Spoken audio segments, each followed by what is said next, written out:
Welcome back to pregame.tv. This is our continuing coverage of season win totals, college and pro. Today, Ken Thomson and yours truly, Marco D'Angelo. We're going to take a look at the Indianapolis Colts. Now, we're seeing this one around town. Places have it at 9. Some far, far away offshore places, I've seen some 8.5s for the season win total. This is a team, Ken, last year, Indianapolis Colts. I know a lot of people were high on them last year for the over for the season win total because they liked Andrew Luck, especially after they saw the first couple preseason games and saw what he did. That total was so low because of Peyton Manning moving on to Denver. Right. And they not only did they go over, they doubled it. I think at one point, wasn't it 5.5 last year? Exactly. And, they end up reaching, they got, winning, getting to the playoffs and everything. They had 11-win season last year.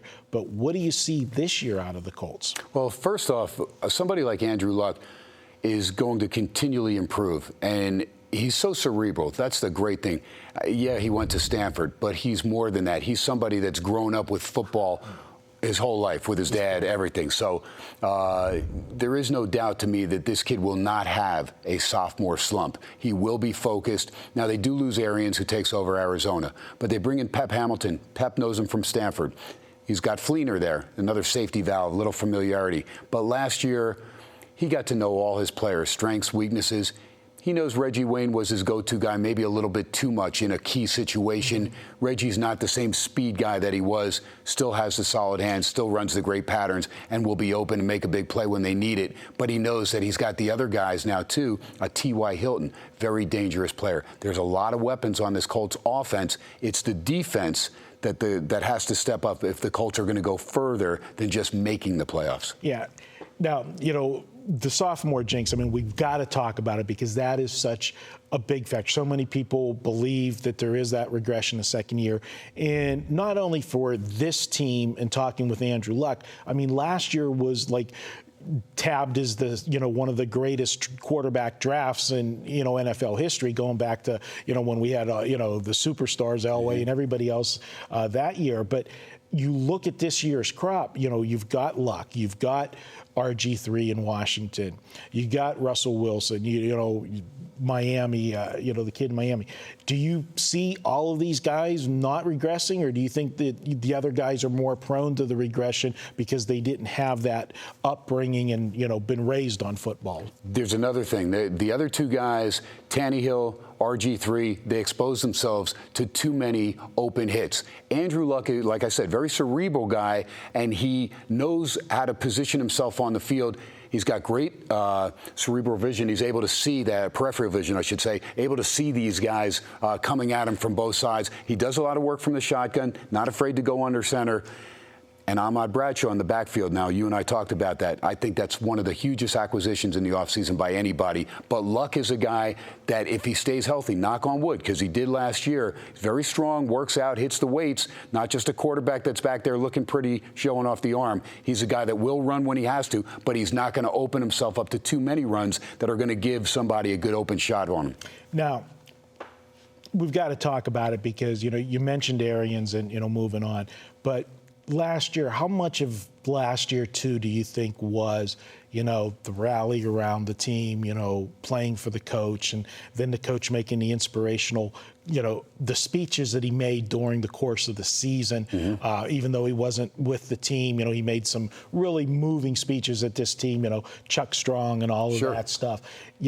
Now do we have that same, fire, from the team? Because that was something that was great to rally around. Yeah, here's the thing. The fire is going to be there because Pagano's there, and he's going to make sure that, they didn't just pull that off last year and in the old feeling sorry for the coach and let's get behind him. No, this team realized that their draft was as strong as anybody's last year. Not only did they grab Luck, but they grabbed a pair of tight ends that are in Allen and Fleener that are outstanding, that are going to start. And we talked about And I hate to say it, but we talked about Gronkowski and Hernandez giving New England that advantage in the tight end position. Fleener and Allen give the Colts a nice advantage against most teams, and they'll throw a lot of double tight end sets.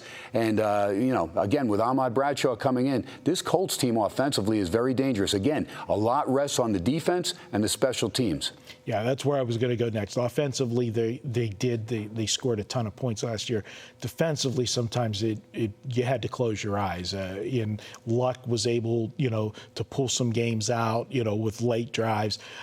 They got to shore up the defense, I think, for them to get over that hump this year. Plus, you're going to have teams, first time around the league, quarterbacks, it's almost the flip of pitchers in baseball. You talk about the pitchers have the advantage and everything. Well, the quarterbacks have an advantage too. You don't know how, and especially we saw with RG3 and Russell Wilson, you didn't know how to defend those guys. But now you'll see what reads that, Luck missed in his first year, and maybe where you want to, make your adjustments and, where to bring the pressure from if you're going to blitz. So there will be some adjustments on Luck this year. My concern, and I think the Colts are heading definitely in the right direction. I think there might be a slight regression this year, but it's going to put it right around that number to me. And I know you have a definitive thought here. My concern is their schedule this year.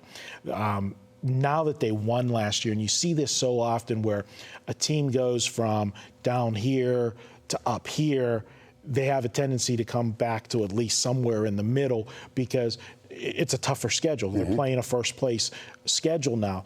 They open the season with Oakland, okay, at home. That's fine. They have Miami at home. A lot of people are high on Miami this year.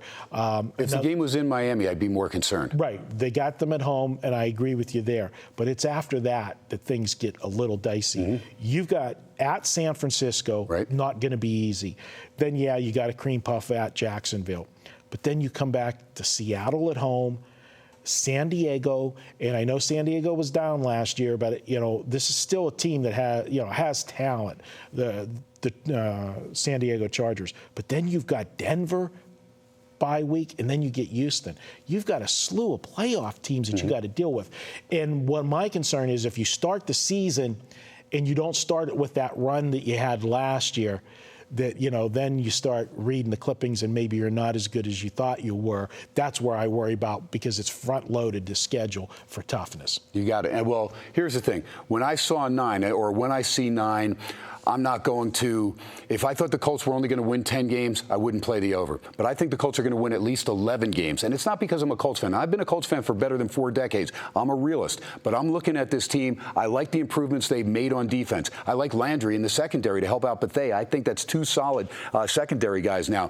I also like a guy like Angerer, just a guy that plays with heart and soul. The Colts, their defense was a lot better. If you look at their stats from last year, their defense kept them in a lot of those games where Luck pulled off some magic. The game in Detroit, the defense came up big. The possession before that drive that they went in on the final play of the regulation up there in Detroit, that was a big win for them. That one up. I had Detroit. I'm sorry about that. Sorry about that. But no, I'm just saying when I look at their schedule, okay, they like Oakland, Miami. I have those as wins. This is the way. At San Francisco, I'm going to say a loss. I think Crabtree still is a big loss for San Francisco, but nonetheless, I'm going to give the team that should have been Super Bowl winners, I'm going to give them week number 3. At Jacksonville, it'll be tougher than you think because Jacksonville has some good defensive players. They need to find out if there's any offense on that team. So I think the Colts, like in years past when they had Manning, they'll be able to outscore Jacksonville. Then you go on Seattle at home. Again, Seattle at home. I respect Russell Wilson. I respect that team. But a lot of chemistry not going to be there yet for Seattle. Why? Because they have so many suspensions the first 4 weeks. This is week 5. So they're going to just be finding themselves. And to go on the road to Indianapolis, hey, we know Seattle's loud. But let me tell you, Indianapolis, that place will be rocking and rolling. And they really get that decimeter up there as well. At San Diego. Again, at San Diego, not as big a problem. Rivers has a team. It'll be interesting with Dwight Freeney going against Luck and trying to, go against the Colts. But I think the Colts can still get a W there. Again, that could be a toss-up game. Denver at home. Again, Manning going back there. Very emotional game. Naturally, I'd say Manning because I know. But but the Colts will be sky high. And again, to me, Andrew Luck is a guy that now he's got that guy in the backfield. He's got that Ahmad Bradshaw. If Bradshaw stays healthy, this offense is as good or could be as good as any offense in the AFC and in football. How high are the ratings going to be on that game? It's going to be ridiculous. Now, also you talked about at Houston, but they have a bye week before at Houston. They get the Rams at home. Still not an easy game. Fisher's boys are going to be, there's no doubt that team is going to be ready. And I like Bradford, and I think St. Louis is a dangerous team. You cannot overlook them. Ask San Francisco. 1-1 last year for the Niners against the Rams. At Tennessee, tough to beat the Titans twice, but we've got Hasselbeck now as a backup insurance policy. You and I talked about that. So finally you have someone, just in case something does happen to Luck, you don't have somebody that doesn't know what they're doing. I think they split with the Titans at worst. They go to Arizona. I think they can win there. Then they get Tennessee at home. At Cincinnati, toss-up game, still a tough environment. I'll even give them a loss there. They get Houston at home. I have them winning that game. At Kansas City, I think, yes, Andy Reid's team will be much improved, but I still think the Colts will outscore them there, and then they close with Jacksonville. I have them 11-5. Worst case scenario, 10-6, 9. Like you said, some places had it at 8.5. If you can get an 8.5, I jump all over it, even if you have to lay juice. But I think this Colts team is good enough, and they'll be back in the playoffs. They'll battle Houston hard for that division. Arian Foster better stay healthy. Otherwise, the Colts have a good opportunity to win that division. Well, I think you definitely will know where you're at after the first 6 games. If they can split their first 6 games, I think you're a shoo-in, because their second half of their schedule is much easier than their first half of the schedule. The first 8 games is where the trouble is. So let's make it official. Okay. All right. And I will make it official with the Colts going over 9 wins. And again, I know there's a couple faraway places you may get an 8.5. If you can, I jump all over it. But I'm looking at 9, and I look at the Colts to win minimum 10 games. And again, not because I'm a homer. Trust me, I have watched every Colts game from the time they were in Baltimore. 4 decades worth of Colts games. Suffered with them when they lost to the Jets as a little kid in Super Bowl III. And then a couple years later, when they beat the Dallas Cowboys, Jimmy O'Brien's kick, where was I? Locked out in the snow because my evil stepmother grounded me. That was my punishment. But when they finally beat the Bears, I got 75 texts in about 18 seconds because all my buddies said, finally, you loser. That horseshoe finally was lucky for you, and they got the win over Chuck's Bears. But I look for this Colts team to really be much improved on the defensive side of things. Special teams will be solid. Vinatieri, still a guy you can count on from 48 yards in. It's not as easy for him to kick the long field goals. Great punting game. Love that.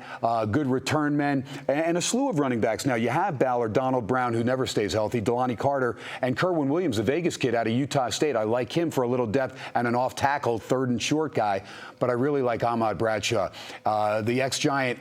Great soft hands. Again, it's the foot. Got to stay healthy. If he stays healthy, he is that safety valve where when you're covering all these solid receivers and you still have got Reggie Wayne, T.Y. Hilton's a guy that's going to go deep. You got Brazil. They've got other guys as well. And they got Darius Hayward-Bay. A lot of people not talking about that acquisition. That's a nice acquisition. Look what he did for the Raiders last year. Had his best season, comes over now to play for the Colts. Andrew Luck, he's no dummy. He knew how good Luck was over there. He was in the Bay Area watching Luck when he was playing for the Raiders, watching him excel at Stanford. So I think this Colts team offensively will outscore teams like Jacksonville, Tennessee, at Kansas City. Games like that you look and go, okay, at KC, tough environment. And again, Seattle at home, Denver at home. You get a split in those 2. I'm happy with that. You're at San Diego, you're at Cincinnati. You get a split in those 2. I'm happy there. I think they split with Houston. I think they could sweep Tennessee, although I'll take a split there. They will sweep Jacksonville because they're just going to score too many points for Jacksonville, even though Babin and the defense still something that you've got to be concerned with. You can't just look at it on paper and say we got a W. But I still looked up and down the schedule. I have the Colts going 11-5. Sophomore slump, no way, not with Andrew Luck. Again, Hasselbeck, a nice little safety valve over there as far as quarterback backup. It's not some no-name like Curtis Painter or Sorgi that they've had in years past that when Manning went down, you go, oh, forget it, we're done. We have no chance. We're not even going to be competitive. This team is a good team from top to bottom, and Pagano will have them ready, Marco, each and every week. All right, well, there you have it. Good stuff from Ken. He says to take over with the Indianapolis Colts. That wraps up this video. Be sure to check all summer long. We'll have videos like this, 4 season win totals, both college and pro, and we'll have more stuff looking forward as we get closer to the start of the regular season. We'll be back, pregame.tv.